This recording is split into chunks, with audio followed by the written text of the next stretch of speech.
Faz pouco mais de 100 anos que o mundo mudou para sempre com a introdução da produção em massa de automóveis. O Ford Model T transformou o veículo de 4 rodas no meio de transporte preferido da sociedade moderna.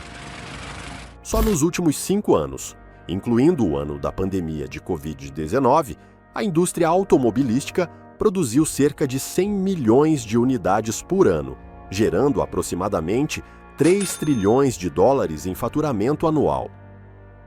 Números exorbitantes, mas compreensíveis se considerarmos a enorme quantidade de marcas no mercado. Ou pelo menos é essa a impressão, porque na real, o número de marcas não reflete uma concorrência verdadeiramente diversificada. Surpreendentemente, mais de 50% de toda essa produção global está concentrada nas mãos de um grupo seleto, de apenas 8 famílias. Enquanto no dia a dia, os fãs discutem sobre quais carros são os melhores, no topo da pirâmide automobilística, os debates são de outra natureza. Para essas poderosas dinastias, esse tipo de rivalidade não faz o menor sentido. Na verdade, muitas delas possuem ações em empresas concorrentes, garantindo que, independentemente da marca escolhida pelo consumidor, os lucros permaneçam sempre nas mesmas mãos. Quem são elas? Como conquistaram tanto poder econômico? Vamos voltar no tempo para conhecer as principais figuras que ainda moldam o futuro da indústria automobilística mundial.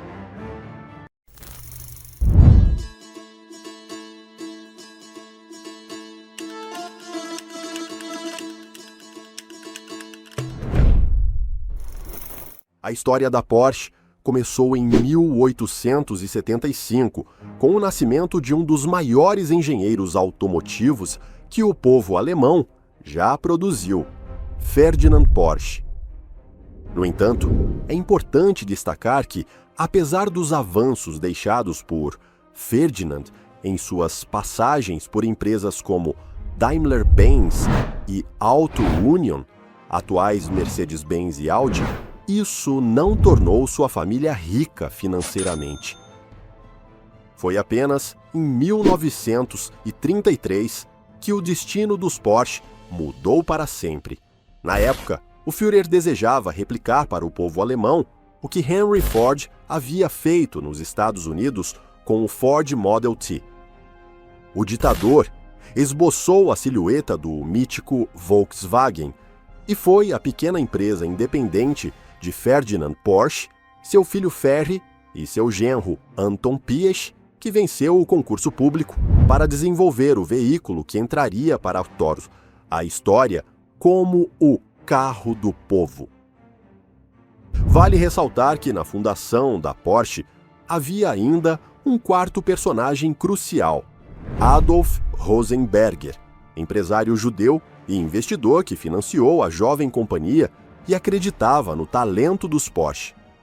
Só que, com a ascensão de Hitler ao poder, Rosenberger foi preso e obrigado a vender suas ações a Ferry Porsche por um valor simbólico. Nem ele, nem seus herdeiros recuperaram seus direitos sobre a empresa. Quando o Volkswagen Tipo 1 Fusca entrou em produção, a invasão da Polônia, em 1939, interrompeu a fabricação. O início da Segunda Guerra Mundial levou a fábrica dos Porsche a produzir veículos militares para o regime nazista. Após o conflito, Ferdinand e Ferry Porsche foram acusados de utilizar trabalho forçado, sendo presos pelas forças francesas por 2 anos. Na prisão, foi-lhes oferecida a possibilidade de colaborar com a Renault no desenvolvimento de projetos, em troca de uma redução nas sentenças. Após a libertação, Ferdinand Porsche se aposentou, vivendo das regalias recebidas por cada Volkswagen produzido, enquanto Ferry Porsche assumiu a liderança da empresa. Apaixonado por corridas, Ferry Porsche decidiu criar seu próprio carro, já que nenhum modelo existente o satisfazia. Foi assim que nasceu, de forma artesanal, o Porsche 356 número 1 Roadster, o primeiro modelo da marca. Em 1951, ele estreou e venceu as 24 horas de Le Mans, demonstrando ao mundo a sofisticação do legado familiar. Esse marco representou o renascimento da Porsche, que passou a se consolidar como uma fabricante global de superesportivos de luxo. Enquanto Ferry fortalecia a marca, Ferdinand Piëch, filho de Anton Piëch e neto de Ferdinand Porsche, começava a trilhar seu próprio caminho. Piëch teve papel fundamental no desenvolvimento dos primeiros superesportivos da Porsche, mas seu salto empresarial aconteceu quando assumiu a direção da Audi Auto Union logo após sua aquisição pela Volkswagen. Sua gestão foi tão bem sucedida que, em 1993, foi nomeado CEO e presidente do grupo Volkswagen. Sob sua liderança, o grupo fortaleceu o controle sobre Seat, Skoda e Audi e expandiu seu império com a aquisição de marcas como Lamborghini, Bentley e Bugatti, além de empresas estratégicas como Ducati, MAN e Scania. Com o passar dos anos, as famílias Porsche e Piëch se enfrentaram em disputas acirradas pelo controle acionário das duas companhias. Essa guerra levou a Porsche à beira da falência, pois a empresa se endividou pesadamente na tentativa de adquirir a maior participação possível na Volkswagen. Para evitar o colapso financeiro, em 2022, ambas as famílias firmaram um acordo societário. Desde então, os herdeiros Porsche e Piëch mantêm participações nas duas empresas e nomearam Oliver Blume como CEO de Volkswagen e Porsche ao mesmo tempo. Essa estrutura em comum tem sido alvo de debates na regulação empresarial alemã, mas permitiu consolidar o poder das duas famílias sobre o conglomerado. Hoje, a soma do patrimônio das famílias Porsche e Piëch supera 50 bilhões de dólares, posicionando-as como um dos grupos automotivos mais poderosos do planeta.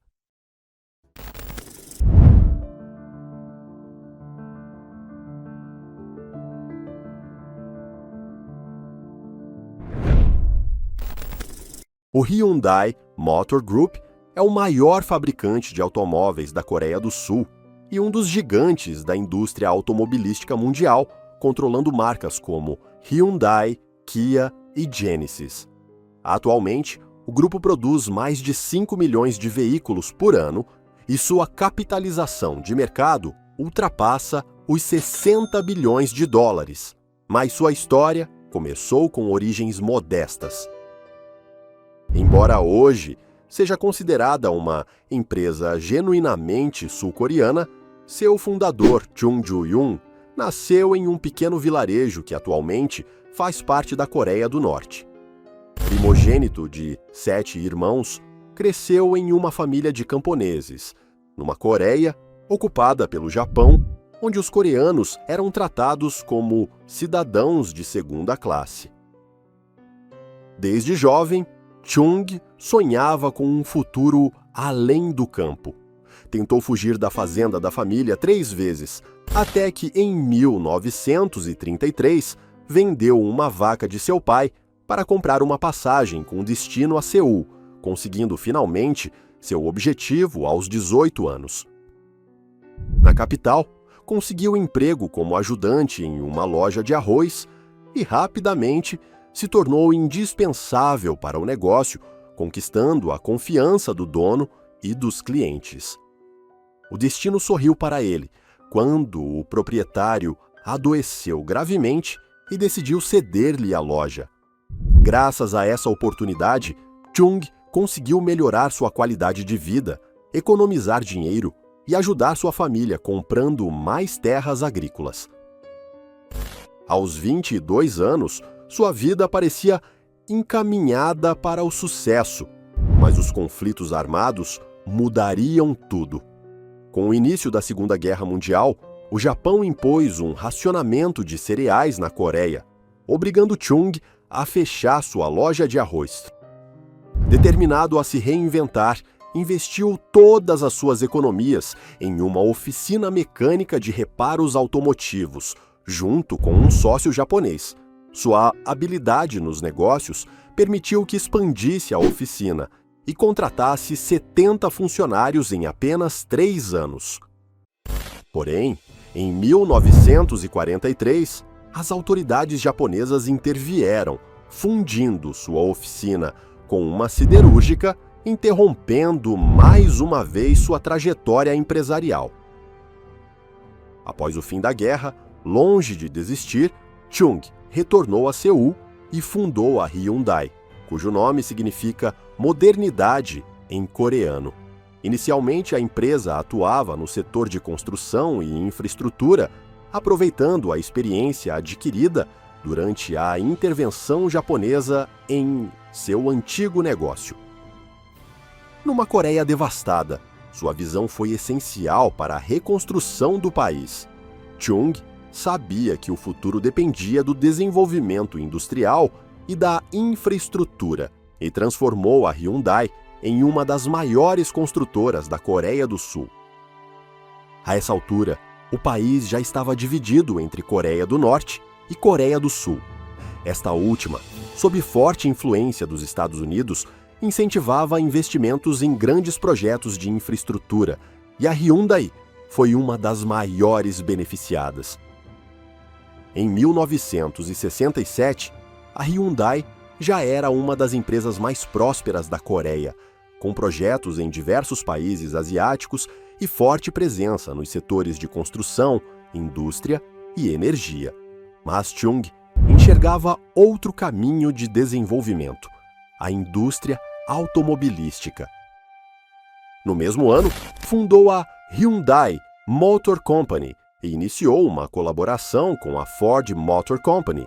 No entanto, foi apenas em 1975 que a empresa lançou seu primeiro veículo totalmente produzido na Coreia do Sul, o Hyundai Pony, desenvolvido com tecnologia da Mitsubishi.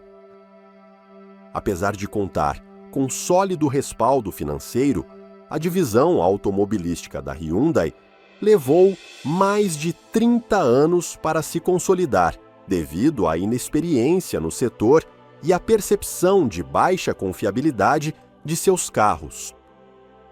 Sob a liderança de Chung Mong-koo, segundo filho mais velho do fundador, a Hyundai conseguiu transformar sua imagem e tornar-se uma marca globalmente competitiva. A partir da década de 1990, a empresa lançou modelos icônicos como o Hyundai Sonata, Elantra, Tucson e Santa Fé, além de criar sua divisão de luxo, a Genesis. Em 1997, durante a crise financeira asiática, a Hyundai adquiriu a Kia, salvando-a da falência e reforçando ainda mais sua presença no setor automobilístico. Hoje, o Hyundai Motor Group representa 50% da receita anual do grupo Hyundai, consolidando a família Chung como um dos chaebols mais ricos e influentes da Coreia do Sul, com um patrimônio estimado em mais de 10 bilhões de dólares.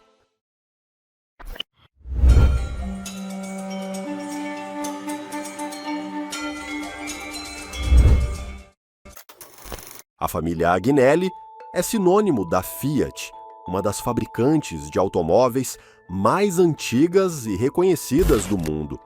Sua linhagem remonta ao século XVII, em Turim, onde se destacaram como uma família burguesa aristocrática.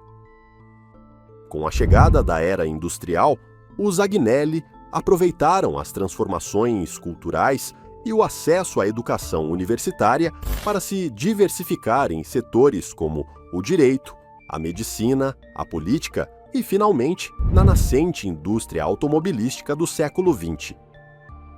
foi Giovanni Agnelli, movido por sua visão empresarial e admiração por Henry Ford, quem fundou em 1899 a fábrica italiana Automobili Torino, ou simplesmente Fiat, ao lado de um grupo de investidores. O sucesso foi imediato, permitindo à família expandir-se para outros setores, como a da imprensa, com o jornal La Stampa, frotas navais, agências de viagens, seguros, energia e também o clube de futebol Juventus, um dos grandes símbolos de Turim. Sua influência na economia local lhe rendeu o apelido de o Rei Sem Coroa, pois seu império industrial tornou-se um dos pilares fundamentais da cidade.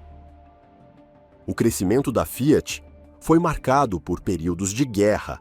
Durante a Primeira Guerra Mundial, a empresa forneceu material militar ao exército italiano por decisão dos Agnelli. Na era fascista, Mussolini tentou transformar a fábrica em símbolo de seu regime. Apesar da pressão, Giovanni manteve certa independência e chegou a empregar jornalistas judeus expulsos pelo regime. Durante a Segunda Guerra Mundial, a Fiat fabricou tanques e aviões para Mussolini, mas evitou colaborar com Hitler. Secretamente, os Agnelli financiaram a resistência italiana contra o fascismo. Com a queda do regime e o avanço do comunismo na Itália, Giovanni Agnelli foi preso sob o lema: os operários para as fábricas e os fascistas para a prisão. No entanto, logo se revelou seu apoio à resistência, o que levou à sua libertação. Pouco tempo depois, faleceu de infarto, em 1945. Após a guerra, a Fiat enfrentou a ameaça de ser nacionalizada diante da crescente influência dos sindicatos comunistas. Foi Gianni Agnelli, herdeiro do legado familiar, quem usou sua influência política para garantir o apoio dos Estados Unidos e o financiamento do Plano Marshall, evitando a expropriação e assegurando a reconstrução da Fiat. Sob sua liderança, a Fiat impulsionou o milagre econômico italiano, com o lançamento de modelos icônicos como o Fiat 500 e o Fiat 600, que tornaram a mobilidade acessível às massas e posicionaram a empresa como um gigante automotivo na Europa, rivalizando com Renault e Citroën. Conhecido como l'avvocato, o advogado, Gianni tinha um talento extraordinário para se relacionar com figuras influentes, incluindo Enzo Ferrari. Graças à sua visão, a Fiat expandiu seu império, adquirindo marcas emblemáticas como Alfa Romeo, Lancia, Maserati e Ferrari. O poder econômico acumulado permitiu que os Agnelli expandissem ainda mais. Em 2009, adquiriram participação majoritária na Chrysler, salvando a montadora norte-americana da falência e formando a Fiat Chrysler Automobiles FCA. Em 2021, após a pandemia, os Agnelli concretizaram uma das maiores fusões da história do setor automotivo, a união entre a FCA e o grupo francês PSA, Peugeot Citroën, dando origem a Stellantis, o quarto maior fabricante de automóveis do mundo. Hoje, o destino da família está nas mãos de John Elkann, neto de Gianni Agnelli, que assumiu a liderança após uma série de disputas sucessórias dentro da família. Os Agnelli continuam sendo uma das famílias mais ricas da Itália, com um patrimônio estimado em mais de 30 bilhões de dólares.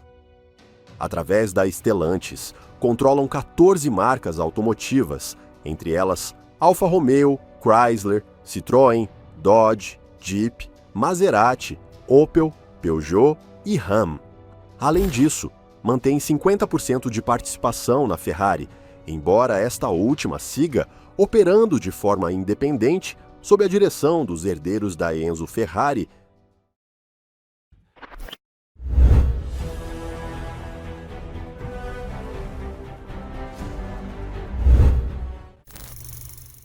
A francesa Peugeot é uma das marcas automotivas mais antigas do mundo, com mais de 200 anos de história.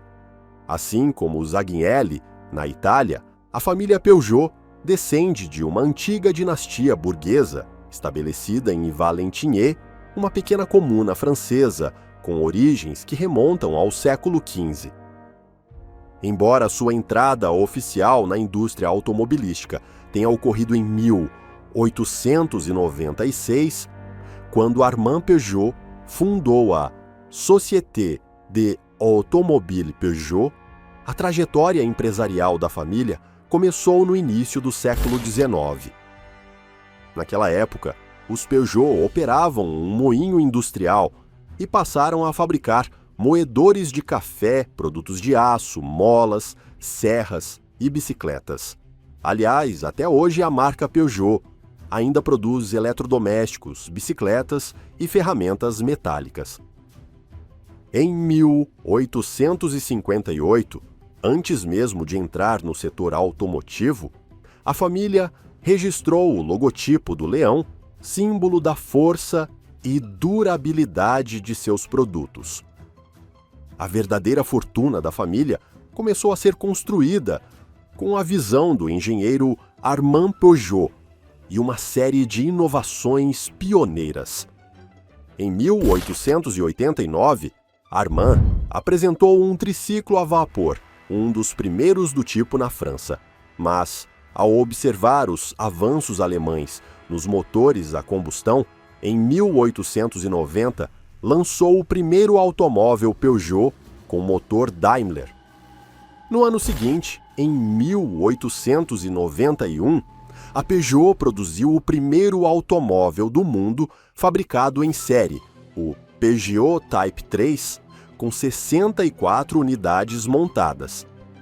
Esse sucesso impulsionou Armand a separar a divisão automotiva dos demais negócios da família, fundando oficialmente, em 1896, a Automobile Peugeot. Até 1915, ano da morte de Armand, a empresa já havia se consolidado como uma das pioneiras da indústria automotiva, introduzindo inovações como o uso de borracha nos pneus e o desenvolvimento de veículos acessíveis para as massas. Com a morte de Armand e a perda prematura de seu único filho, seus sobrinhos assumiram o comando da empresa, dando continuidade à sua expansão.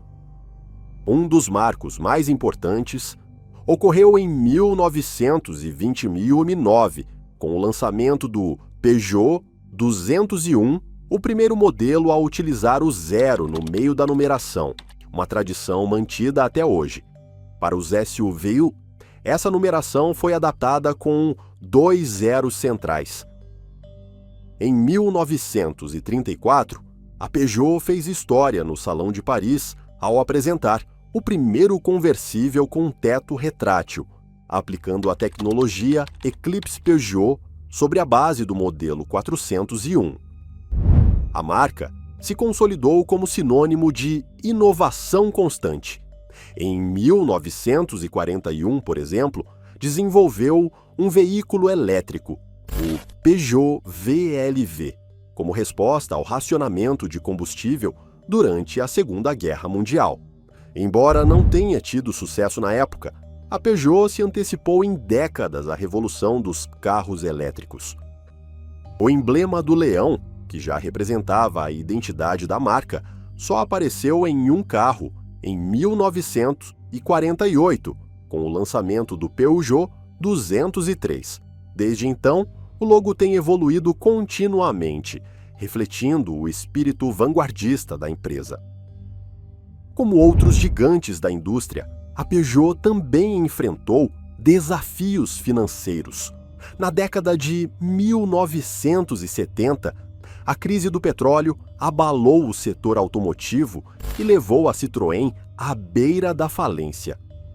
A família Peugeot liderou a aquisição da marca e, em 1976, as empresas se fundiram sob o nome PSA, Peugeot Société Anonyme.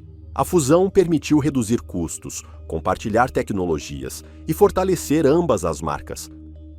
O sucesso foi notável e, nos anos 2000, o grupo PSA lançou sua divisão Premium, dando origem à DS Automobiles. Finalmente, após a pandemia de 2020, a PSA se fundiu com a Fiat Chrysler Automobiles, dando origem em 2021 a Stellantis, o quarto maior fabricante de automóveis do mundo. Embora a família Peugeot não seja a acionista majoritária da Stellantis, ainda mantém uma participação de 7%, um número expressivo dentro do conglomerado. Somando seus outros empreendimentos, a família Peugeot possui um patrimônio estimado em 7,5 bilhões de dólares, o que os posiciona entre as famílias mais ricas e influentes da França.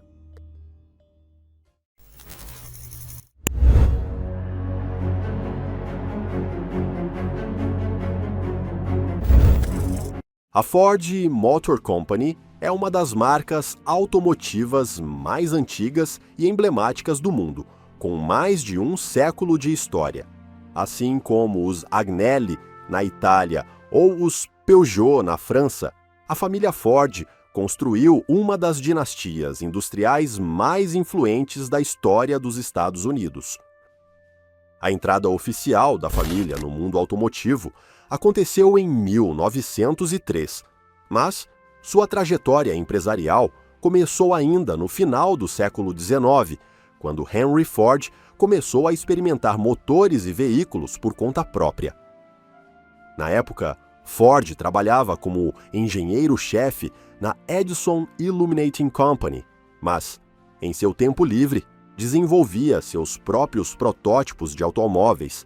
Em 1896, apresentou seu primeiro veículo experimental, o Quadricycle, um carro de 4 rodas movido a gasolina. Embora a Ford Motor Company só tenha sido fundada oficialmente em 1903, Henry Ford já tinha uma visão clara: criar um automóvel acessível para as massas. Essa visão se materializou em 1908, com o lançamento do Ford Model T, um carro que revolucionou a indústria ao se tornar o primeiro veículo produzido em massa por meio de linhas de montagem. Ford se inspirou na eficiência dos matadouros de Chicago, onde observou como os animais eram processados em cadeia. Ele inverteu o processo e aplicou a lógica à produção de carros, o que permitiu reduzir custos e tempo de fabricação. O Ford Model T se tornou o carro que botou o mundo inteiro para andar de carro, democratizando o acesso ao automóvel e consolidando a fortuna da família Ford.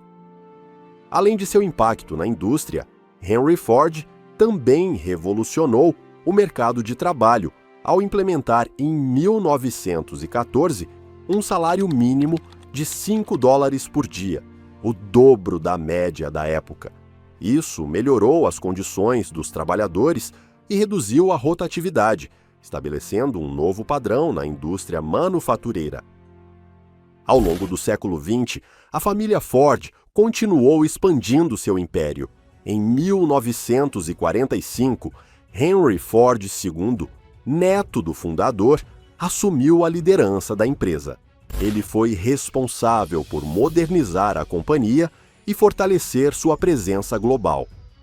Sob sua gestão, a Ford diversificou sua produção, incorporou novas marcas e tecnologias e se consolidou como um dos gigantes da indústria automobilística mundial.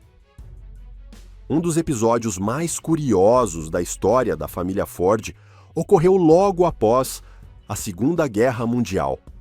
O governo britânico ofereceu a Henry Ford II a oportunidade de comprar a Volkswagen, que naquele momento estava devastada pela guerra.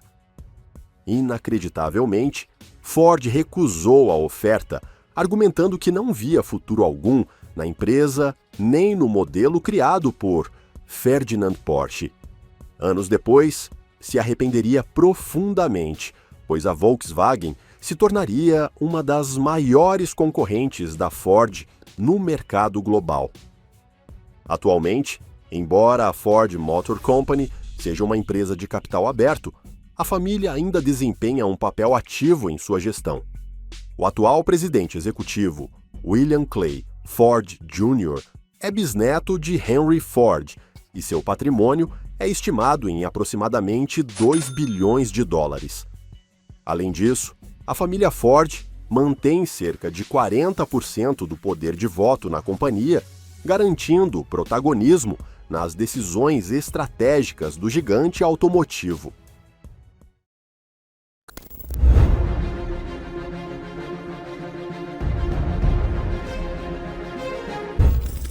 Falar da indústria automobilística sem mencionar a tecnologia japonesa e seu impacto global é simplesmente impossível, e no coração dessa história está a família Toyoda, responsável pela criação da Toyota, um dos maiores e mais respeitados fabricantes de automóveis do mundo.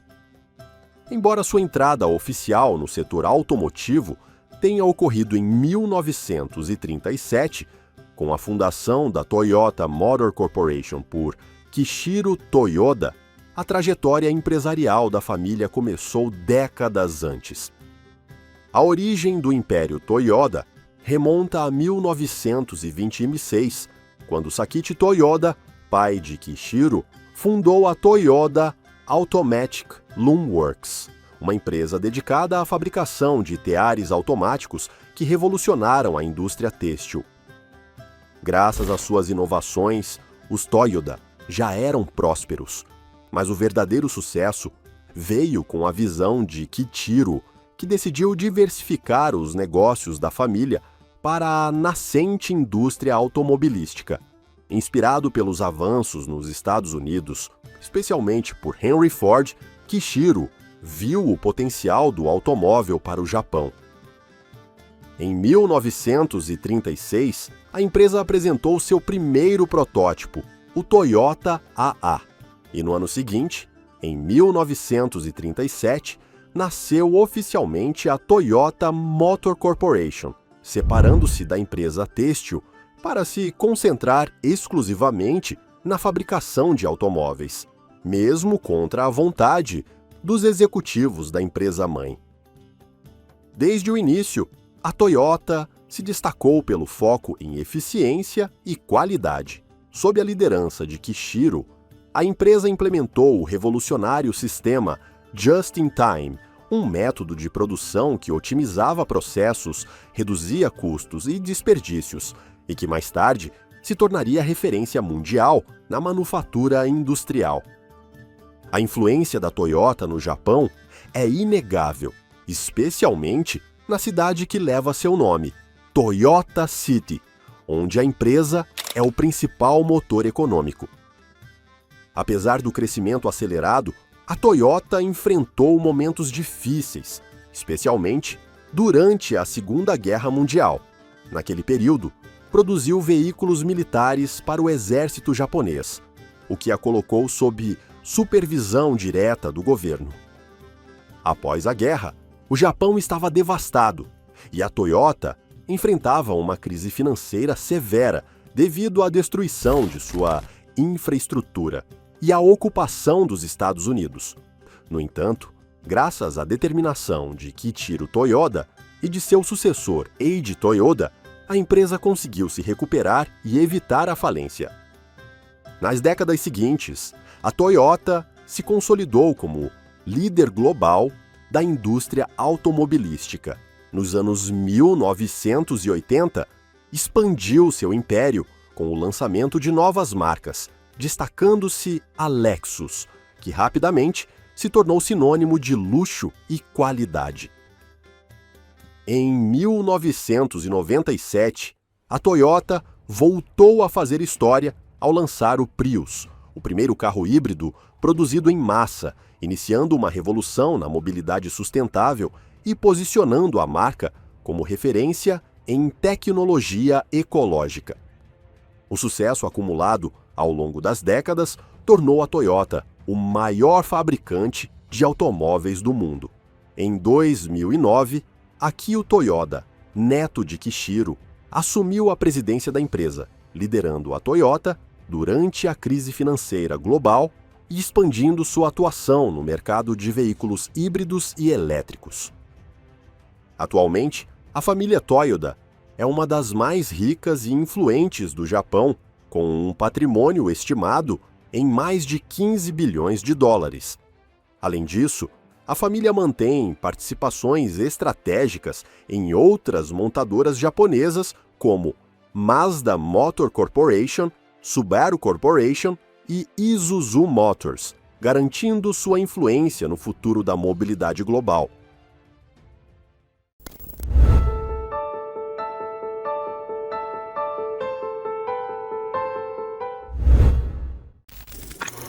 A chinesa Geely é uma das marcas automotivas mais dinâmicas e com maior crescimento no mundo, conquistando, em apenas 30 anos, o que muitos fabricantes levaram mais de um século para alcançar. O Geely Holding Group controla, além da Geely, marcas de renome como Volvo, Lotus e Polestar, além de possuir uma participação estratégica na Daimler AG, empresa mãe da Mercedes-Benz. Hoje, o grupo produz milhões de veículos por ano e possui uma capitalização de mercado significativa, mas seus inícios foram extremamente modestos.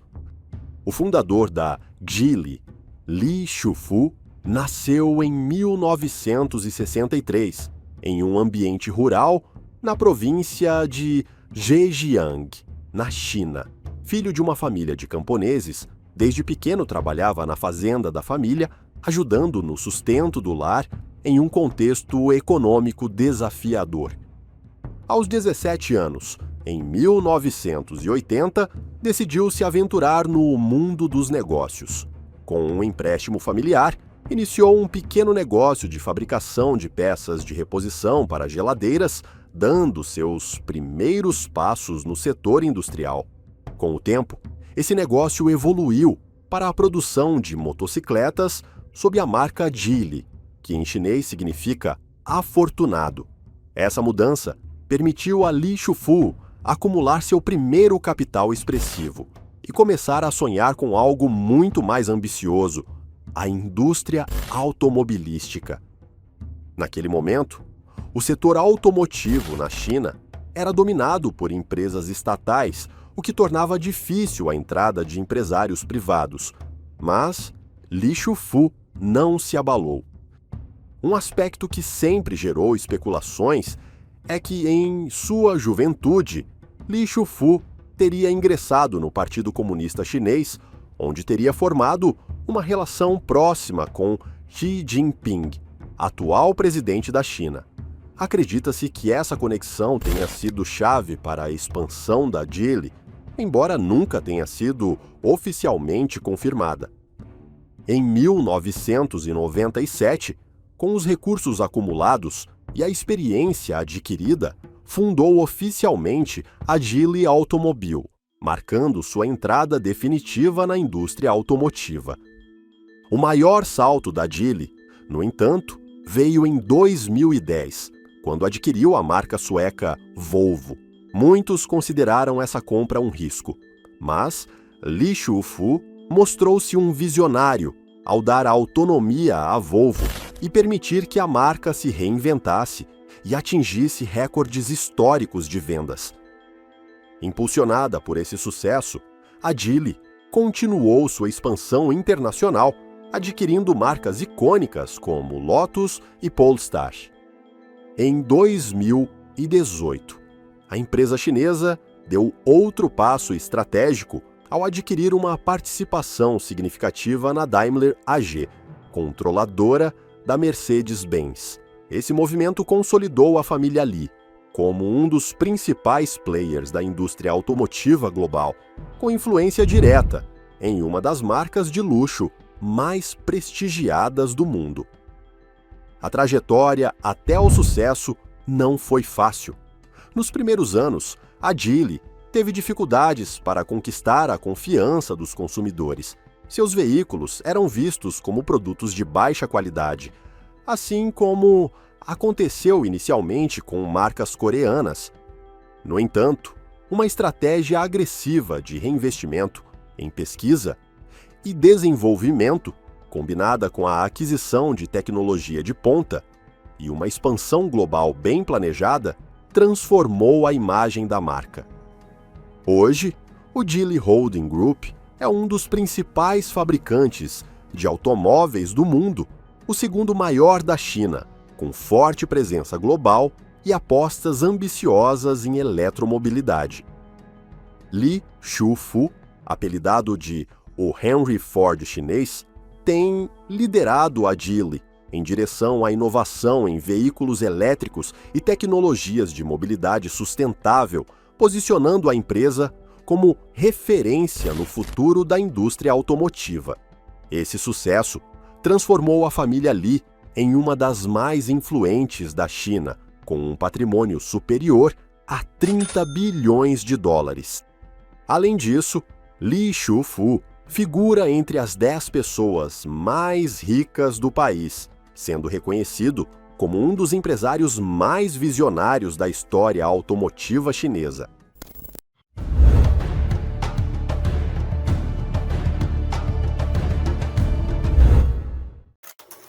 A história da BMW começou em 1916, com a fundação da Bayerische Motorenwerk, uma empresa originalmente dedicada à fabricação de motores para aviões. No entanto, a família que transformaria a BMW em um símbolo mundial de luxo e alto desempenho automotivo não estava envolvida desde o início. A dinastia Quandt, cujo destino acabaria se entrelaçando com o da BMW, tem origens que remontam ao século XIX, quando acumulou riqueza por meio da indústria têxtil e da fabricação de baterias. A ascensão como potência industrial veio na década de 1920, quando o patriarca Günther Quandt expandiu seus interesses para setores-chave da economia alemã, incluindo o setor automotivo. Mas o ponto de virada definitivo ocorreu em 1959, quando a BMW estava à beira da falência. Num momento crítico, Herbert Quandt, filho de Günther, tomou uma decisão ousada: aumentar a participação da família na empresa e impedir que ela fosse absorvida pela Daimler-Benz. Essa intervenção, que comprometeu grande parte dos ativos da família, não apenas salvou a BMW do colapso, mas também marcou o início de uma nova era para a companhia, que se firmou como referência mundial em veículos de luxo e alta performance. Sob a liderança de Herbert, a BMW lançou modelos icônicos como o BMW 1500 nos anos 60, seguido pela criação das emblemáticas séries 3, 5 e 7, que consolidaram a reputação global da marca. Herbert Quandt não apenas salvou e modernizou a BMW, ele garantiu que a família mantivesse o controle da empresa, um legado que permanece até hoje. Após sua morte, em 1982, seus filhos Stefan e Susan Quandt herdaram a participação majoritária e continuaram a tradição de liderança estratégica, isso sim, sob um nível de descrição quase cinematográfico. Atualmente, Stefan e Susan Quandt detêm juntos mais de 46% das ações da BMW, o que lhes permite controlar as decisões-chave da companhia. Embora a BMW seja a joia da coroa do império Quandt, seus investimentos se estendem a setores como farmacêutico, tecnológico e energético. Essa diversificação permitiu à família manter e expandir sua fortuna ao longo das gerações, tornando-a uma das mais influentes da Alemanha e do mundo. Vale destacar que, assim como outras dinastias industriais, a família Quandt não escapou de controvérsias, Está comprovado que, durante a Segunda Guerra Mundial, suas fábricas usaram mão de obra forçada, o que gerou escrutínio histórico e moral sobre o legado da família. Inclusive, herdeiros de outro ramo dos Quandt, descendentes de Harald Quandt, meio-irmão de Herbert e enteado de Joseph Goebbels, também mantiveram participações na empresa em determinado momento, embora pouco se saiba sobre eles hoje em dia. Nos últimos anos, a família tem tomado medidas públicas para reconhecer esse passado sombrio, embora o debate sobre sua responsabilidade histórica continue presente. Atualmente, a BMW permanece como um dos fabricantes de automóveis mais bem-sucedidos do mundo, e a família Quandt, com um patrimônio estimado em mais de 40 bilhões de dólares, representa uma das fortunas mais grandes e enigmáticas da Alemanha. E assim, concluímos a jornada pelas 8 famílias mais poderosas da indústria automobilística.